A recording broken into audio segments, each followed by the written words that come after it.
Hey, all my Crimsonites, and welcome to the Crimson Cure channel, where we embrace our femininity, increase our womanly value, and celebrate our brothers. So join me on our feminine journey to learn, heal, and grow.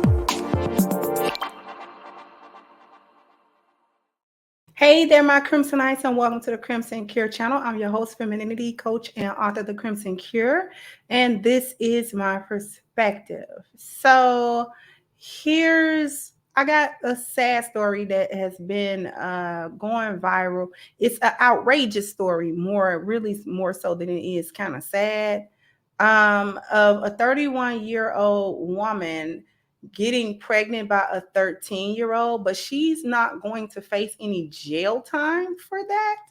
Let's go ahead and get into the story. We're going to get into this because this is outrageous.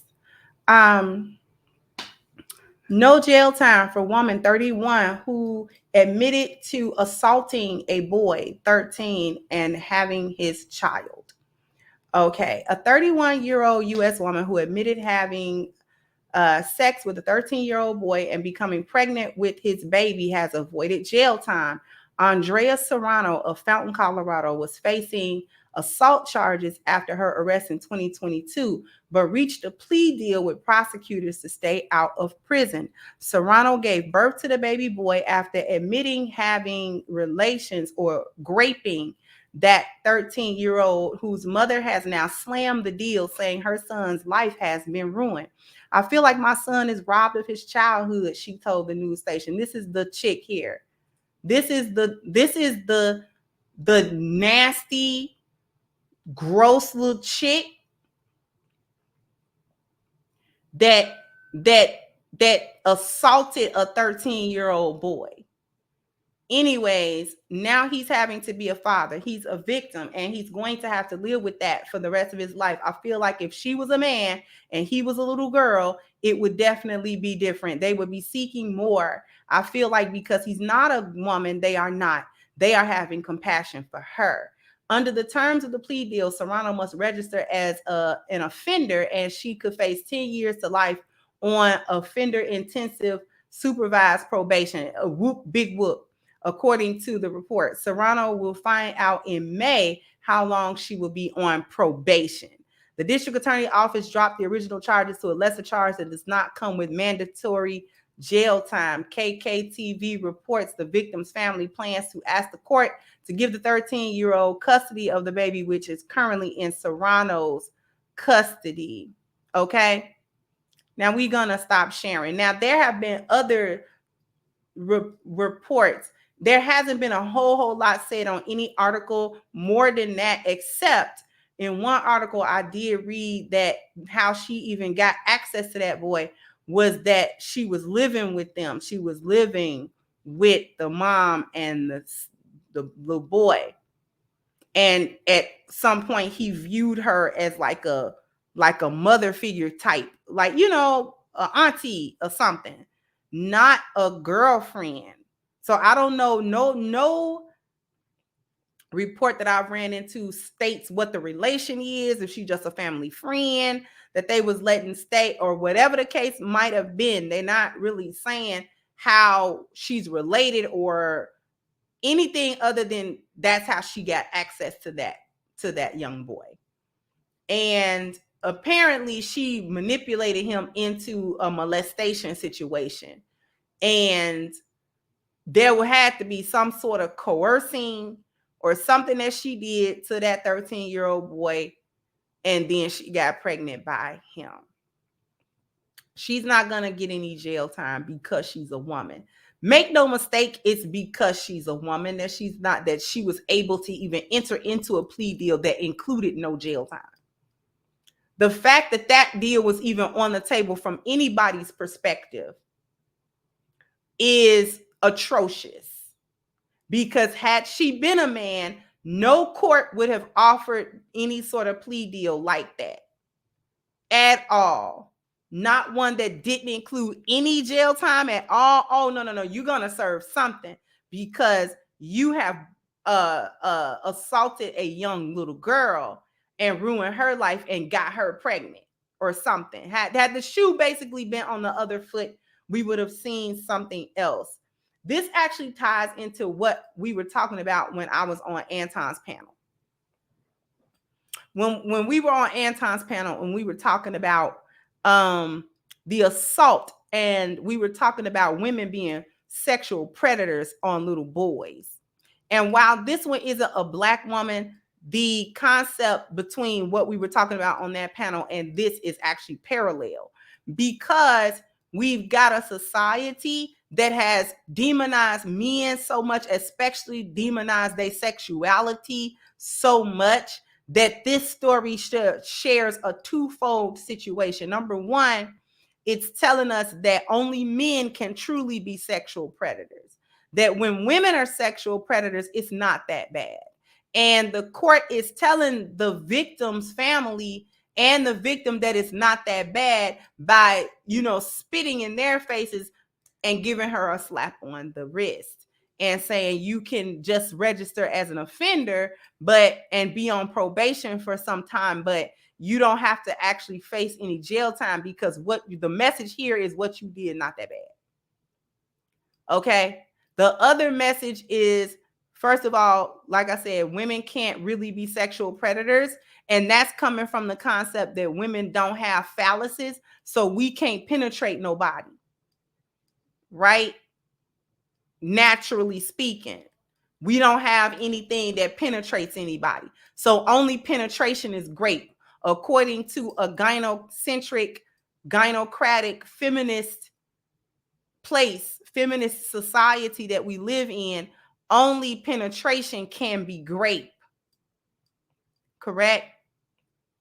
So because women don't have any natural biological way to penetrate anybody with any sexual organ that we have, we can't actually grape nobody. We can't actually grape nobody. We can't actually sexually assault nobody. That's what it's saying. It's also saying that boys cannot be assaulted. That if you are a young boy, you can't be raped. You can't be molested. Like, it's not possible to sexually assault a young boy. It's not. That's what it's saying. If you don't penetrate him somehow, he can't be assaulted. The only way that a young boy can actually be a victim of molestation is if the predator is male. But if the predator is female, then somehow this gets a pass and it's seen as not a big deal because he's a boy and he gets erect and he's the one that has to do the penetration at some point, even if he's being held down and made, because you can make somebody be erect if they don't want to be. If you know how to do that, you can actually make a male erect even if he doesn't want to be erect. Okay? He cannot want it. And if you know what body part you need to deal with in order to make him be erect by force, then you can actually do that.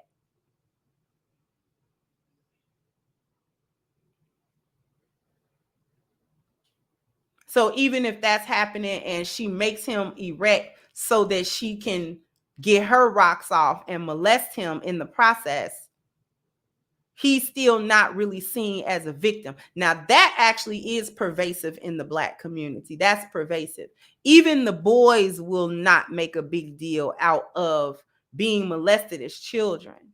We got that bad in this society that boys, if the predator is female, then he can't really be assaulted. And if he is assaulted, it's not that big a deal because at the end of the day, he got him some kitty. But that's not how you get kitty. That's not getting kitty. That is being molested by a female predator. And as long as everybody thinks that it's not a big deal, women will get off scot-free molesting boys. The reality is that men have to speak up about that and not give it a pass and not say, oh, well, 13, 14, if she's older and she, you know, kind of coerce you into it, blah, blah, blah, blah, it's not a big deal. Because as long as the boys, as grown men, even in retrospect, say it's not a big deal, it'll never be a big deal. It'll never be a big deal to nobody. We have to change that narrative around, because actually a lot of young men experience that as a trauma, and it play out as a trauma as adult men. They don't really know how to connect in relationships with women and things of that nature. It'll play out in a dysfunctional way. It's trauma. It's trauma. Whether you see it as trauma or not at the time, it play out in your body and in your mind and in your connections as a dysfunction based in a trauma. So many of our Black men actually function in in a sexual trauma. They actually function in sexual trauma. They don't even know, they're not taught to recognize it as a trauma. And their response as dysfunctional, the way that they deal with women. And then they actually suffer mental health issues as a result. So we can't actually say that we care about men's mental health, but we don't care about where that mental health issue come from as a boy, because it might be of a sexual nature. So we can't on the one hand say he not traumatized from that, but then when he get older and display instability mentally or emotionally based in that trauma, then we get to say, oh, well, we have to care about men's mental health. We do have to care about our men's mental health, but we got to care about it before they're men. We got to care about where the root of it come from, because a lot of it come from sexual trauma. And because boys are taught that it's not molestation, when they go through that, they have a tendency to try not to look at it like that, like a bad thing. But it is a bad thing. You can't molest a little boy just like you can't molest a little girl. If it's traumatic to her, why wouldn't it be traumatic to him? If a man molests a little girl, that's traumatic for her, despite the fact that she's built to be penetrated. That doesn't matter. So what? She's built to be penetrated, and you still can't do it in a traumatic way, or else it's gonna be traumatic. You still can't do it to her when she's too young, or else it's gonna be traumatic. It doesn't matter that boys are built to penetrate. If some woman come along and take advantage of that and take advantage of him, it doesn't matter that he's biologically built to do that. If he do it too young to him, or you do it, it's a trauma. It is traumatic. You've done too much. You've ruined. You've broken is what you've done. So this is what this is saying. This is saying that women are not sexual predators, even when they are sexual predators, especially if the victim is male, because males can't be victims. This is what this is saying to us, that boys can't be victims of sexual assault. If the predator is a woman, he can't be a victim. He can only be a victim if the predator is male.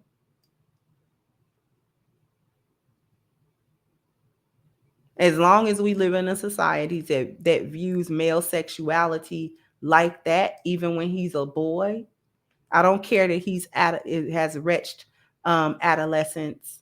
That doesn't matter. 12 and 13, 10, 11, 12, 13 is too young for a grown woman to be trying to deal with him sexually. What you want with that little boy anyway? She's sick.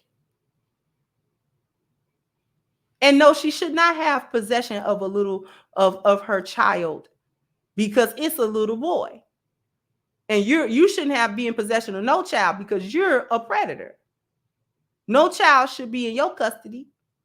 And it's sad because he's still a victim. So the child, while the child may be biologically his, do he even want the child? Do he even find any connection to that? Or do he find it as a trauma bond? Like, you are a result of something that happened to me that I didn't consent to. So that put him and his family between a rock and a hard place, because the baby didn't ask for that.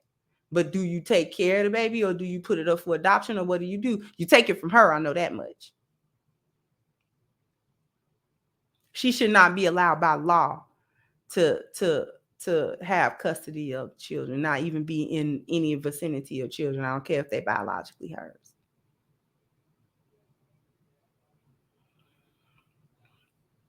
We have to start taking it more seriously when boys are molested. And that's just the end of it.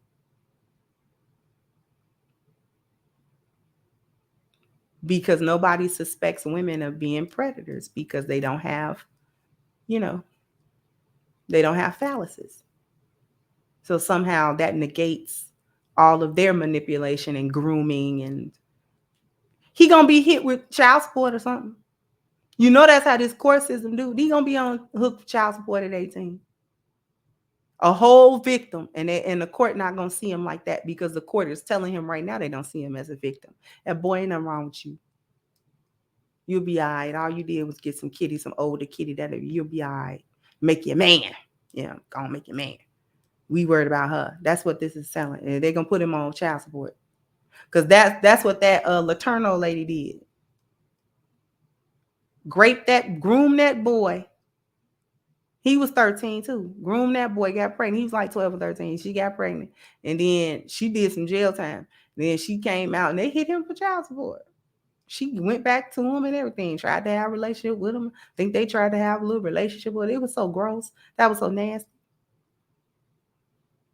They let that predator come back and come get that boy. Now, he was technically grown by that time, but so it should have been some type of what you call that, restraining order for life. And don't ever come towards him. I don't care if you're grown.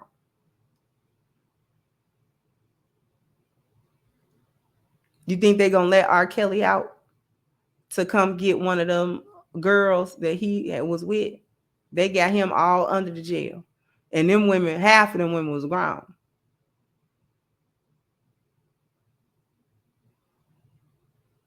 This one don't get no jail time. R. Kelly got all kind of jail time. Same thing, but he a man. Anyway, just wanted to mention that.